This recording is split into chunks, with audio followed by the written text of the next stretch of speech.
أشهد أن لا إله إلا الله وحده لا شريك له وأشهد أن محمدا عبده ورسوله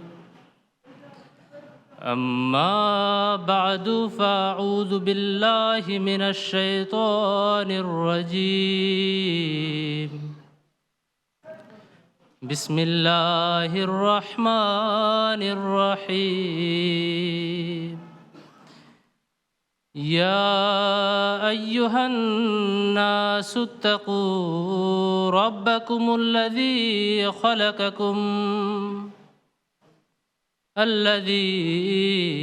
خلقكم من نفس واحدة وخلق منها زوجها وبث منهما رجالا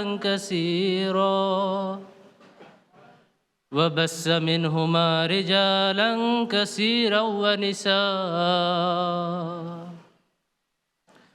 واتقوا الله الذي تساءلون به والأرحام إن الله كان عليكم رقيبا হে মানব জাতি, তোমরা তোমাদের প্রতিপালক প্রভুর তাকওয়া অবলম্বন করো, যিনি একই প্রাণ থেকে তোমাদের সৃষ্টি করেছেন এবং এ থেকে তার সঙ্গী সৃষ্টি করেছেন, আর তাদের উভয় থেকে বহু নর ও নারীর বিস্তার ঘটিয়েছেন। অতএব তোমরা আল্লাহর তাকওয়া অবলম্বন করো, যার দোহাই দিয়ে তোমরা একে অপরের কাছে আবেদন নিবেদন করে থাকো। বিশেষত রক্ত সম্পর্কীয় আত্মীয়তার ক্ষেত্রে তাকওয়া অবলম্বন করো, নিশ্চয়ই আল্লাহ তোমাদের পর্যবেক্ষক। হযরত খলিফাতুল মসিহ সানি আল মুসলিম মাউদ রাদিয়াল্লাহু তাআলা আনহু তার এক বক্তৃতায় বলেন যে অনেকেই আমার কাছে আসে আর দোয়ার কথা বলে। তাদের কেউ বলে যে দোয়া করুন যেন আমার পুত্র সন্তান হয়, কেউ বলে দোয়া করুন যেন আমি উত্তম স্ত্রী লাভ করি, কেউ বলে দোয়া করুন যেন আমার স্ত্রীর সাথে যে বিবাদ চলছে সেটি মীমাংসা হয়ে যায়, আবার কেউ বলে দোয়া করুন যেন আমি ভালো চাকরি পেয়ে যাই, আবার অনেকে বলে দোয়া করুন যেন পরীক্ষায় সফলতা লাভ করতে পারি। একইভাবে যখন মহিলারা আমার কাছে আসে তখন এই কথা বলে যে দোয়া করুন আমার শুধু কন্যা সন্তানই হয়, আমার যেন পুত্র সন্তান লাভ হয়। অনেকে বলে দোয়া করুন যেন আমার স্বামী আমার সাথে ভালো আচরণ করে না, তিনি যেন আমার সাথে ভালো আচরণ করেন। আবার কেউ বলে দোয়া করুন আমার স্বামী এবং আমার পিতামাতার সাথে বিবাদ চলছে, সেই বিবাদ যেন মীমাংসা হয়ে যায়। মোট কথা, যতই প্রয়োজনের কথা বলা হোক না কেন তা পার্থিব প্রয়োজনের জন্যই হয়ে থাকে। অথচ সর্বপ্রথম যদি কোনো দোয়া করতে হয়, সর্বপ্রথম যদি কোনো দোয়ার জন্য চাইতে হয়, তাহলে এটিই হওয়া উচিত যে দোয়া করুন যেন আমার আল্লাহ তাআলার সাথে সম্পর্ক সৃষ্টি হয়ে যায়। হুজুর বলেন যে কেননা যদি খোদা তাআলার সাথে সম্পর্ক সৃষ্টি হয়ে যায় তাহলে সব কিছু এর মাঝে এসে যায়, অর্থাৎ সমস্ত চাহিদা এর মাধ্যমে সমাধান হয়ে যায় আর সমস্ত সমস্যার সমাধানও এর মাধ্যমে হয়ে যায়। তিনি বলেন যে হাথি কে পাও মে সবকে পাও হে। আল্লাহ তাআলা হযরত মসিহ মাউদ আলাইহিস সালামকে বলছেন যে তু মেরা হো রাহে সব জগ তেরা হো, অর্থাৎ যদি তুমি আমার হয়ে যাও সমস্ত জগৎ তোমার হয়ে যাবে। প্রিয় শ্রোতামণ্ডলী, আমার বক্তৃতার বিষয় হচ্ছে আদর্শ পারিবারিক জীবন গঠনে আহমদী নারীদের ভূমিকা। আর যে আয়াতটি আমি আপনাদের সামনে তেলাওয়াত করেছি, এই আয়াতে আল্লাহ তাআলা মানুষকে তার তাকওয়া অবলম্বন অর্থাৎ মানব সৃষ্টির প্রকৃত উদ্দেশ্য পূরণের নির্দেশ প্রদান করছেন। আর এখানে মানুষ বলতে নারী পুরুষ উভয়কেই বোঝানো হয়েছে, কেননা নাফসুন ওয়াহিদাতুনের অর্থ নারী পুরুষ উভয়ই। নারী পুরুষ উভয় একই প্রাণ থেকে সৃষ্টি, কেননা তাদের চিন্তাভাবনা, তাদের আবেগ অনুভূতি, তাদের উদ্দেশ্য এবং লক্ষ্য একই।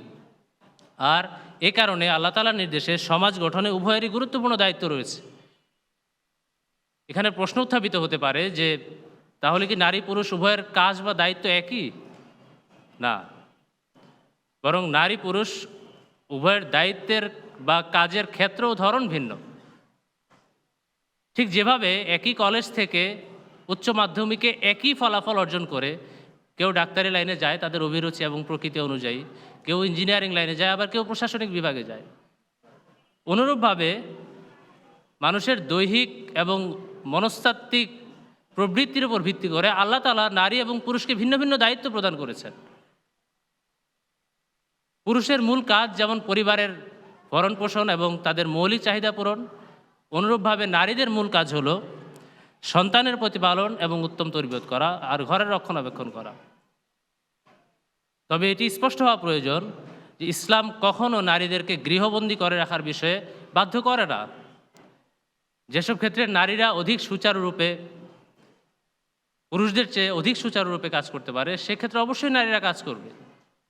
মহানবী হযরত মুহাম্মদ মুস্তাফা সাল্লাল্লাহু আলাইহি ওয়াসাল্লাম যুদ্ধে পুরুষদেরকে লড়াইয়ের জন্য পাঠিয়েছিলেন, নির্দেশ প্রদান করেছিলেন, কিন্তু একই সাথে তিনি নারীদেরকে তাদের সেবা শুশ্রূষা, পানি পান করানো, উৎসাহ প্রদান প্রভৃতি কাজে পাঠিয়েছেন, তাদেরকে অনুমতি দিয়েছেন। শুধু তাই নয়, তাদেরকে যুদ্ধের মালে গনিমতের অংশও প্রদান করেছেন।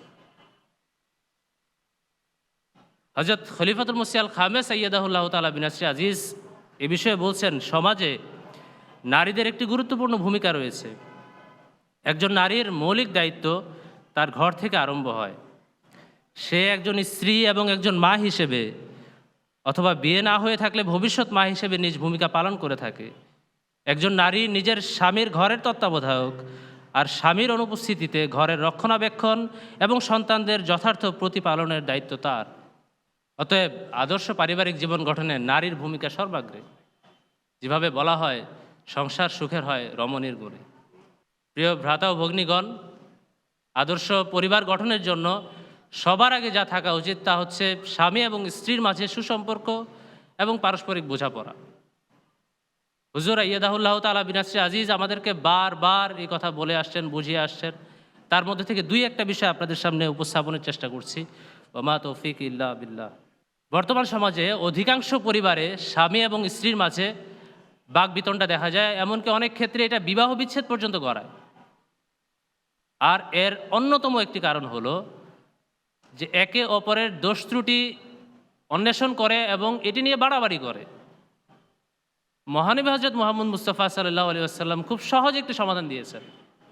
তিনি বলছেন, তোমাদের একজনের চোখে, অর্থাৎ স্বামীর চোখে স্ত্রীর বা স্ত্রীর চোখে স্বামীর যদি কোনো দোষ ধরা পড়ে অথবা তার কোনো অভ্যাস অপছন্দ হয়, তাহলে তার মাঝে এমন অনেক অভ্যাস থেকে থাকবে যেটা তোমার ভালোও লাগবে এবং পছন্দও হবে। অতএব তার পছন্দনীয় বিষয়গুলো মাথায় রেখে ত্যাগের মন মানসিকতা নিয়ে সমঝোতা ও সম্প্রীতির পরিবেশ গড়ে তোলা উচিত।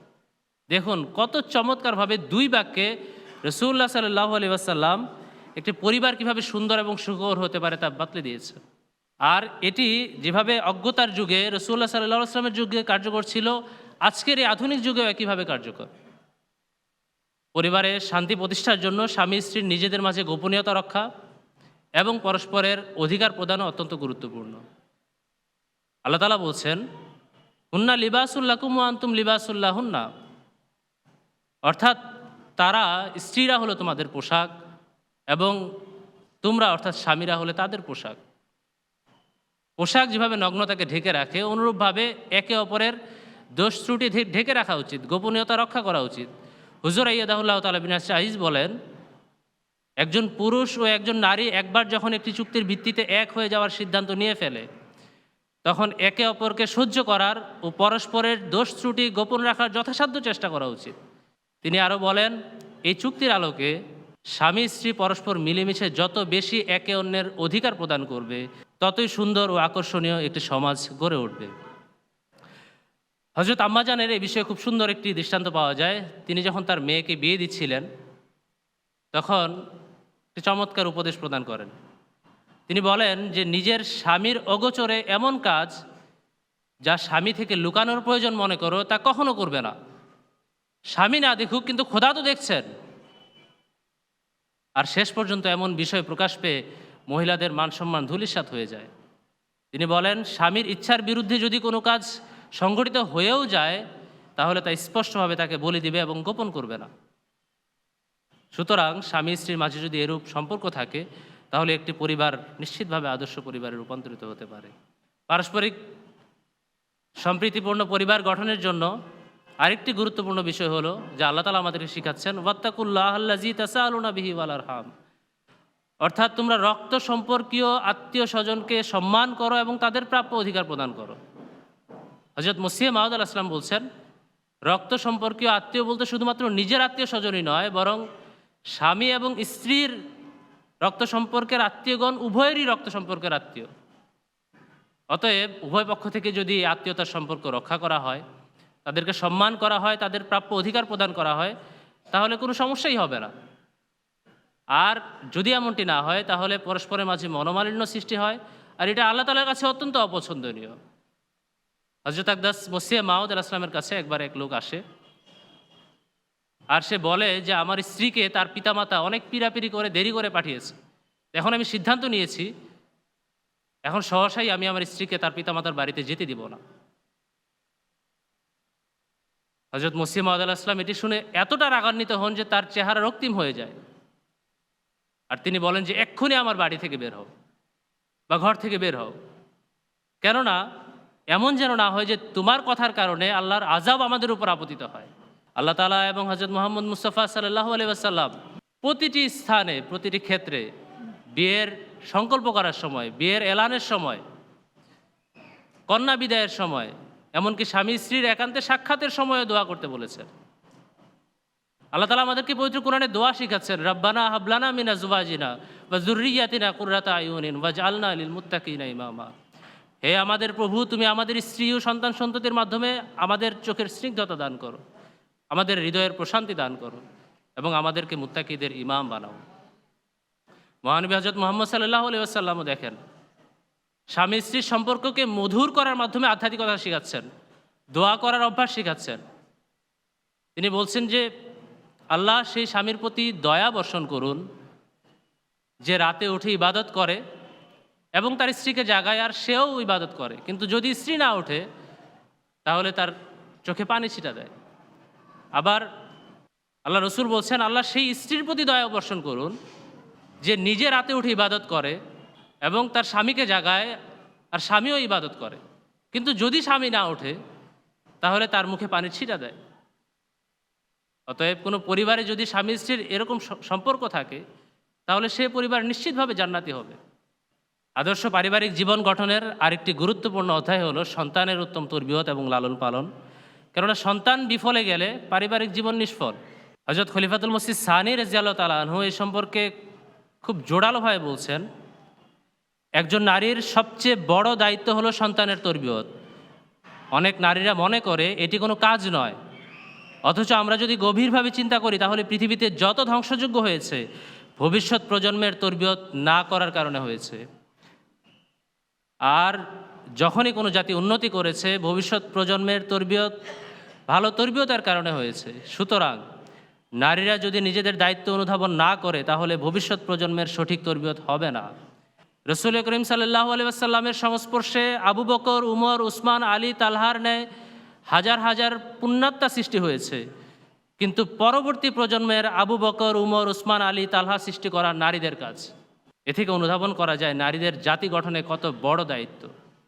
ইসলাম নারীদের জ্ঞান অর্জনের ব্যাপারে তাগিদপূর্ণ নির্দেশ প্রদান করে এবং তাদের উচ্চশিক্ষা অর্জনের ব্যাপারে উৎসাহ প্রদান করে, পরিপূর্ণ স্বাধীনতা প্রদান করে তাকওয়া এবং দোয়ার সাথে। যদি তাকওয়া এবং পর্দার সাথে যদি কেউ উচ্চশিক্ষা গ্রহণ করতে চায়, ইসলাম তাদেরকে পরিপূর্ণ স্বাধীনতা প্রদান করে। মহানবী সাল্লাল্লাহু আলাইহি ওয়াসাল্লামের সহধর্মিণী হযরত আয়েশা রাদিয়াল্লাহু তাআলা আনহাও জ্ঞানের উচ্চ মার্গে উপনীত হয়েছিলেন, আর এই কারণে তিনি সাল্লাল্লাহু আলাইহি ওয়াসাল্লাম বলেছেন যে তোমরা যদি জ্ঞান শিখতে চাও, তোমরা যদি ধর্ম শিখতে চাও তাহলে আয়েশার কাছে শেখো, কেননা ধর্মের অর্ধেক আয়েশার কাছে পাবে।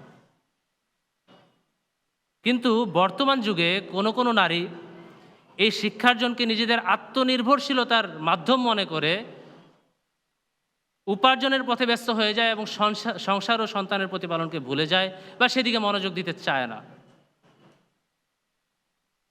যার ফলে পারিবারিক শান্তি বিঘ্নিত হয় এবং সন্তানরা বিফলে যায়। পূর্বেই বলেছি যে নারীদের ক্ষেত্র বিশেষে বিভিন্ন কাজ করার অনুমতি অবশ্যই রয়েছে, কিন্তু যদি এমন হয় যে আমরা সেই কাজ করতে গিয়ে আমাদের মূল কাজকে ভুলে যাই, অথবা শখের বসে বা শৌখিনতার বসে আমরা আমাদের সন্তানদের প্রতিপালন না করি আর পরবর্তী প্রজন্ম ধ্বংস হয়ে যায়, তাহলে খোদার কাছেও আমাদের জবাবদিহিতা করতে হবে, জাতির কাছেও আমাদের জবাবদিহিতা করতে হবে। হযরত খলিফাতুল মসজিদ সানি আল মুসলিম মাউদ রাদিয়াল্লাহু তাআলা আনহু একটা দৃষ্টান্ত প্রদান করছেন যে নারীদের দায়িত্ব পুরুষদের চেয়ে কম নয়। তারা যদি নিজেদের কাজ ভুলে গিয়ে সেই সমস্ত কাজে অংশ নেয় যা পুরুষদের কাঁধে ন্যস্ত, তাহলে বিষয়টা এরূপ হবে যে কোনো জজ বা বিচারক রাস্তা দিয়ে যাচ্ছে আর সে ট্রাফিক পুলিশকে দেখছে যে হাত উঠালে সবাই দাঁড়িয়ে যায়। তো সেই জজ বা বিচারক বলছে যে আমি এখন থেকে বিচারকের কাজ ছেড়ে দিয়ে ট্রাফিকের কাজ করব, কেননা তার কথা শুনে সবাই থেমে যাচ্ছে। অথচ আমরা বুঝতে পারছি যে ট্রাফিকের কাজ কত নিম্ন পর্যায়ের, আর প্রকৃত অর্থে বিচারকের কাছাকাছি মর্যাদাও সেই ট্রাফিক পুলিশ রাখে না। অনুরূপভাবে নারীকে আল্লাহ তাআলা ভবিষ্যৎ প্রজন্মের শিক্ষক বানিয়েছেন, এই মর্যাদায় পুরুষরা কখনো তাদের সমকক্ষ হতে পারে না। অতএব নারীদের এটা সবচেয়ে বড় দায়িত্ব এবং প্রধান দায়িত্ব। অজ্ঞ জগৎ পূজারীরাও সন্তানদের হেদায়েতের বিষয়ে দুশ্চিন্তা করে। এক আহমদী গায়িকা নারীর ঘটনা শুনুন। মহানবী হযরত মসিহ মাউদ আলাইহিস সালামের যুগের এক গায়িকা নারী যে অজ্ঞও ছিল, তার ছেলে ইসলাম ধর্ম ত্যাগ করে খ্রিস্টান হয়ে যায়। তো সেই মহিলা তার ছেলের জন্য দুশ্চিন্তা করছিল। একই সাথে সেই ছেলের খুব কঠিন দুরারোগ্য রোগ হয়েছিল, যে কারণে তার অবস্থাও শারীরিকভাবেও খারাপ ছিল। কিন্তু সেই মহিলার এই চিন্তা ছিল যে আমার ছেলে পথভ্রষ্ট হয়ে গেছে, সে খ্রিস্টান ধর্ম অবলম্বন করেছে। যদিও সে আহমদী ছিল না, কিন্তু যখন সে জানতে পারে বা শুনে যে হযরত মসিহ মাউদ আলাইহিস সালাম খ্রিস্টানদের সাথে মোকাবেলা করেন, তখন সেই মা তার সন্তানকে নিয়ে কাদিয়ানে চলে আসেন। সেখানে অবস্থান করা শুরু করেন আর প্রতিদিন মসিহ মাউদ আলাইহিস সালামের কাছে গিয়ে বলেন যে হুজুর, আপনি দোয়া করুন যেন আমার ছেলেকে আল্লাহ হেদায়েত দান করেন। মসিহ মাউদ আলাইহিস সালামও তাকে বুঝাচ্ছেন, কিন্তু খুব একটা কাজ হচ্ছে না। হঠাৎ একদিন সেই ছেলে রাত 11টা-12টার সময় বের হয়ে বাটালার উদ্দেশ্যে রওনা দেয়। উদ্দেশ্য কি? খ্রিস্টানদের সাথে মিলিত হবে, তাদের আস্তানায় গিয়ে যাবে, বসবাস করবে। তার মা যখন এটা বুঝতে পারেন, সেই রাতে বের হয়ে তার ছেলেকে খোঁজার জন্য দৌড়াতে থাকেন, আর প্রায় 6-7 মাইল গিয়ে তার সন্তানকে নাগাল পান আর তাকে ধরে পুনরায় কাদিয়ানে নিয়ে আসেন।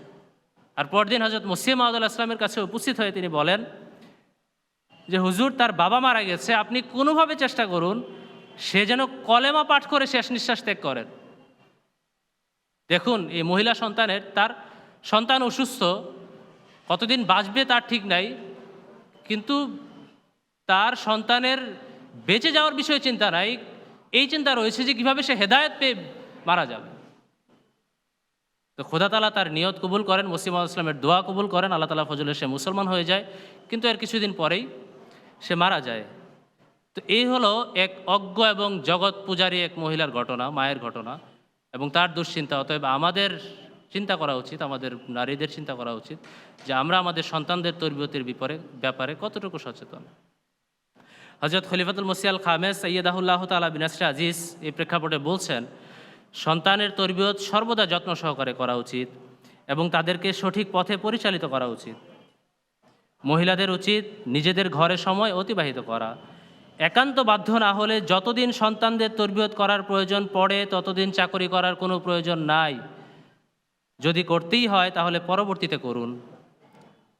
কোনো মা এমন আছেন যারা সন্তানদের জন্য ত্যাগ স্বীকার করেন, অথচ তারা পেশাজীবী ডাক্তার এবং উচ্চশিক্ষিত, কিন্তু সন্তানদের জন্য তারা ঘরেই থাকেন। আর সন্তানরা যখন এমন বয়সে উপনীত হয়ে যায় যেখানে তাদের সার্বক্ষণিক মায়ের প্রয়োজন পড়ে না, তখন তারা কর্মক্ষেত্রে ফিরে যান, অর্থাৎ শিক্ষকতা বা ডাক্তারি সেই পেশা তারা অবলম্বন করেন। এ সকল ত্যাগের জন্যই মহান আল্লাহ মহিলাদেরকে স্বতন্ত্র মর্যাদা দিয়েছেন যে আল জান্নাতু তাহতা আকদামিল উম্মাহাত, অর্থাৎ মায়ের পায়ের নিচে সন্তানের বেহেশত। অতএব শ্রদ্ধেয় মায়েরা, হতাশার কিছু নাই। আল জান্নাতু তাহতা আকদামিল উম্মাহাত। আপনাদের প্রতিনিধি হয়ে হযরত মুহাম্মদ মুস্তাফা সাল্লাল্লাহু আলাইহি ওয়াসাল্লামের কাছে এক বিদগ্ধা মহিলা নারী সাহাবী হযরত আসমা বিনতে ইয়াজিদ রাদিয়াল্লাহু তাআলা আনহা গিয়েছিলেন।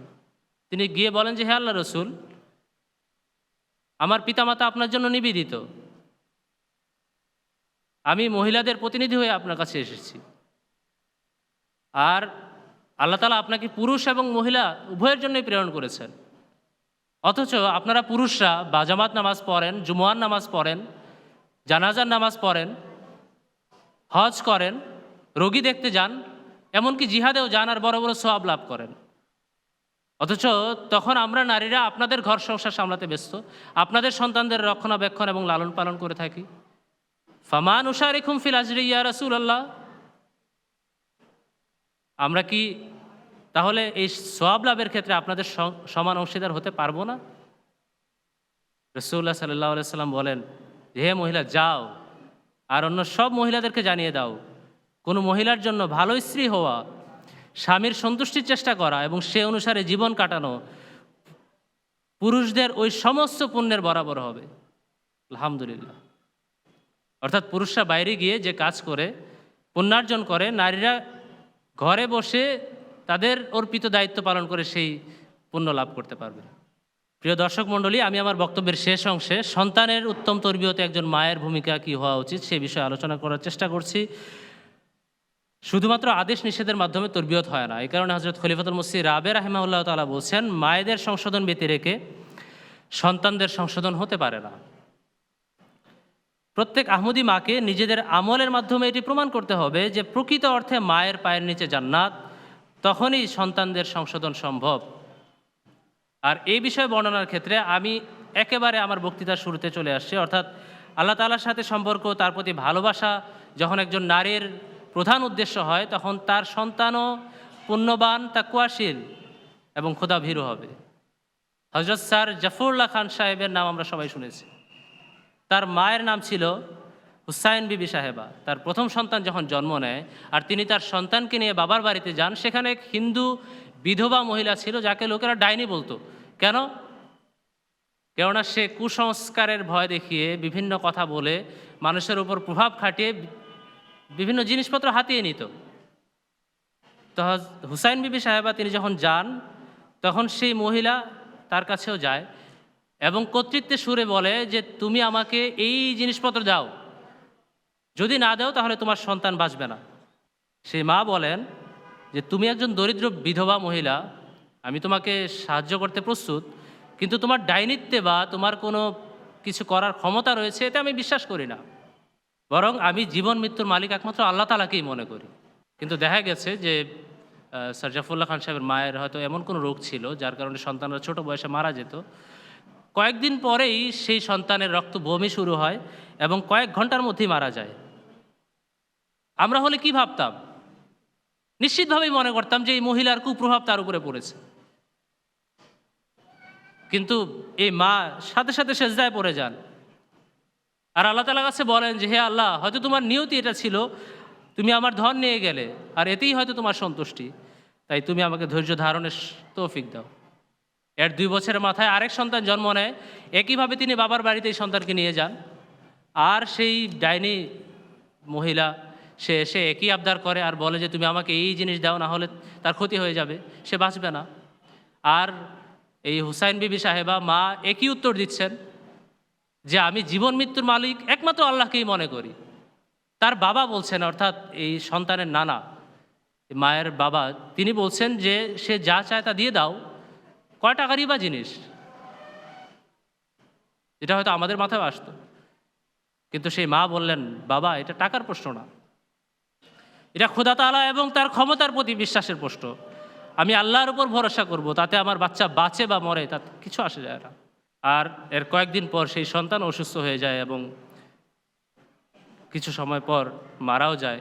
এভাবে একের পর এক 3 সন্তান আল্লাহ তাআলার নিয়তি অনুযায়ী এভাবে মারা যায়। কিন্তু সেই মা এমন অগাধ বিশ্বাস ছিল আল্লাহ তাআলার উপর যে তার ঈমান বিন্দু মাত্র দোদুল্যমান হয়নি। যাই হোক, আল্লাহ তাআলা চতুর্থবারে তাকে এমন এক সন্তান দান করেছেন যাকে আল্লাহ তাআলা এমন খ্যাতি দান করেছেন যা হাজার লক্ষ সন্তানও পায় না। আর তিনি হচ্ছেন হযরত চৌধুরী স্যার জাফরুল্লাহ খান সাহেব রাদিয়াল্লাহু তাআলা আনহু। আমরা জানি হযরত আকদাস মসিহ মাউদ আলাইহিস সালাম আমাদেরকে আধ্যাত্মিক ধনভাণ্ডার দিয়ে গেছেন, কিন্তু সন্তানদের জন্য জাগতিক তেমন কোনো সম্পদ রেখে যেতে পারেননি। আর এই অবস্থায় যখন স্বামী মারা যায় আর সন্তান থাকে, মসিহ মাউদ আলাইহিস সালামের 10 সন্তান ছিলেন বা কয়েকজন ছিলেন, বাকিরা ছোট বয়সে ইন্তেকালও করেছেন। কিন্তু এই অবস্থায় স্ত্রীরা অত্যন্ত বিচলিত হয়ে পড়েন কিন্তু হযরত আম্মাজান ছিলেন ব্যতিক্রম। তিনি তার সন্তানদেরকে ডেকে বলেন, बच्चों घर खाली देखकर ये ना समझो कि तुम्हारे अब्बा तुम्हारे लिए कुछ नहीं छोड़ गए। उन्होंने आसमान पर तुम्हारे लिए दुआओं का बड़ा भारी खजाना छोड़ के गया है जो तुम्हें वक्त पर मिलता रहेगा। বাচ্চারা খালি ঘর দেখে এটা মনে করো না যে তোমাদের আব্বা তোমাদের জন্য কিছুই রেখে যাননি, বরং তিনি আসমানে তোমাদের জন্য দোয়ার এক বিশাল ভাণ্ডার রেখে গেছেন যা তোমরা সময়ে সময়ে পেতে থাকবে। অনুরূপভাবে মায়েরা যদি ইবাদতের প্রতি মনোযোগী হয় তাহলে সন্তানও সেটি দেখে শেখে, কেননা সন্তানরা যখন কাদামাটির বয়সে থাকে তখন অধিকাংশ সময় মায়ের সাথে অতিবাহিত করে। আর এক্ষেত্রে অনেক ক্ষেত্রে আমাদের উদাসীনতা পরিলক্ষিত হয়। হযরত মসিহ মাউদ আলাইহিস সালাম বা হযরত আম্মাজান তারা আমাদেরকে শিক্ষা দিয়েছেন। একবার এক নারী সাহাবী খায়রুন্নেসা সাহেবা মসিহ মাউদ আলাইহিস সালামের কাছে এসে প্রশ্ন করেন যে মাগরিবের সময় খাবার রান্না করতে হয়, আর তখন আমাদের স্বামী সন্তানরা ঘরে আসে আর নামাজের পর তারা খাবার চাইতে থাকে, তো সে সময় আমরা নামাজ কিভাবে পড়বো? হুজুর আলাইহিস সালাম বলেন, নামাজের আগে খাবার রান্না করে ফেলো আর নামাজ নির্ধারিত সময়ে পড়ো। এভাবে তিনি নারীদেরকে বাড়ির কাজে অজুহাত দেখিয়ে নামাজ যেন বাদ না পড়ে সেদিকে নির্দেশ প্রদান করেছেন। একবার এক মহিলা হযরত আম্মাজানের কাছে আসে তার প্রথম মেয়ে সন্তান কোলে নিয়ে। হযরত আম্মাজান তখন নামাজের সময় ছিল, তিনি নামাজ পড়তে যান। ফিরত এসে বলেন যে, এই মেয়ে, তুমি কি নামাজ পড়েছো? সে বলে যে আমার বাচ্চা প্রস্রাব করেছে, তাই ঘরে গিয়ে নামাজ পড়ে নিব। এতে হযরত আম্মাজান বললেন, শিশুদের বাহানায় নামাজকে নষ্ট করো না, এভাবে শিশুর আল্লাহর অসন্তুষ্টির কারণ হয়ে যায়। শিশুরা তো খোদা তাআলার পুরস্কার, অতএব এখানেও আমাদের জন্য বিশেষ শিক্ষা নিহিত রয়েছে। একজন আদর্শ নারীর কোরআনের প্রতি ভালোবাসা থাকা এবং নিয়মিত কোরআন অধ্যয়ন করা অত্যন্ত জরুরি। আর যদি এমনটি হয় তাহলে সন্তানরাও কোরআন পাঠে অভ্যস্ত হবে, এবং যে সন্তানের কোরআনের সাথে সম্পর্ক হয়ে যায় তার জাগতিক ও আধ্যাত্মিক উন্নতি একমাত্র সময়ের ব্যাপার। কিছুকাল পূর্ব পর্যন্ত আহমদী অলিগলিতে বা আহমদী বাড়ি ঘর থেকে তেলাওয়াতের আওয়াজ প্রতিধ্বনিত হতো আহমদী নারীদের, কিন্তু দুঃখজনক হলেও সত্য যে এখন বর্তমানে এর যথেষ্ট ঘাটতি লক্ষ্য করা যায়। হযরত খলিফাতুল মসিহ সানি আল মুসলিম মাউদ রাদিয়াল্লাহু তাআলা বলছেন, ফেরেশতার সাথে সম্পর্ক স্থাপনের একটি পদ্ধতি হলো পবিত্র কোরআন পাঠ করা, কেননা মহানবী সাল্লাল্লাহু আলাইহি ওয়াসাল্লাম বলেছেন, যেখানে কোরআন পাঠ করা হয় সেখানে ফেরেশতা অবতীর্ণ হয়, যেখানে কোরআন পাঠ করা হয় সেখানে ফেরেশতা অবতীর্ণ হয়। আর এভাবে একটি ঘর ফেরেশতার ঘরে পরিণত হতে পারে, আর যে ঘরে ফেরেশতা বিচরণ করবে সেই ঘর জান্নাত প্রতিম হতে বাধ্য। হযরত মসিহ মাউদ আলাইহিস সালামের যুগের নারীরা, তখনকার সময় শিক্ষা ব্যবস্থাই এত অনুন্নত ছিল যে অক্ষর জ্ঞানী অনেকের ছিল না, কিন্তু তারা নিজ উদ্যোগে কোরআন শিখেছেন এবং অন্যদেরকে শিখিয়েছেন।